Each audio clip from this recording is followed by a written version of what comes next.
Somalia. Somalia. I said Somalia is dead. Don't play.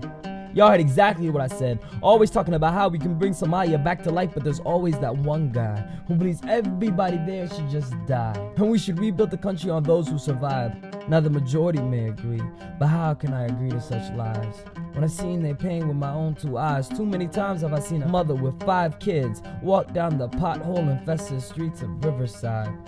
As she walks to a park, I look to my left, then look to my right. It's funny how there's never a father in sight. He's probably doing his job somewhere at a coffee shop, chewing chai, talking about where Somalia went wrong like he ain't part of the problem. I must have let the cat out the bag, or maybe pulled the rabbit out the hat. As a matter of fact, where you think they picked up the bad habits at?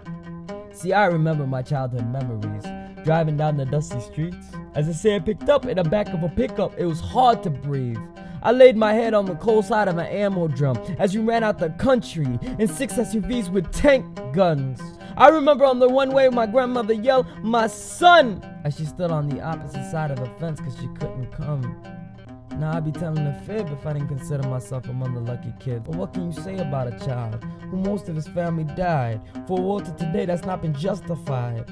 Isolated in a room with only the company of the tears in his eyes. Do you think at that moment common sense runs through his mind? There's a very long list in countries like this. Fatherless kids made to grow up quick, looking for the dope of the masses so they become fiends and religion becomes a fix.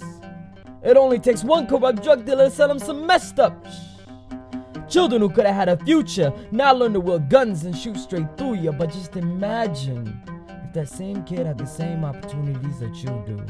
Be able to walk in your shoes, go to your school, have the same comforts you have. Would he do what you do? Or how about if one day you could step out of your own shoes and see life through his eyes? Go to sleep hungry at night because you don't have any energy to move, then wake up the next morning starving only to find out your little sister's even more hungrier than you. Could you feel like he felt? But my brother, do you see what I see? Could you believe as I believe? Could you feel just like me? Because the truth is, if our country is destroyed because of a family tree, well then let's take this family tree. Let's go ahead and plant this seed. Let's water it down till it goes high and mighty, and when it's reached its peak, take an axe and cut it right down at the knees. Because if our future is held back by our history, then what's the point to taking pride in bad legacy? Somalia, land of the debacle. But I'm still standing here yelling Somalia, Hanoolaato Somalia, Hanoolaato Somalia, Hanoolaato Somalia. Let it live.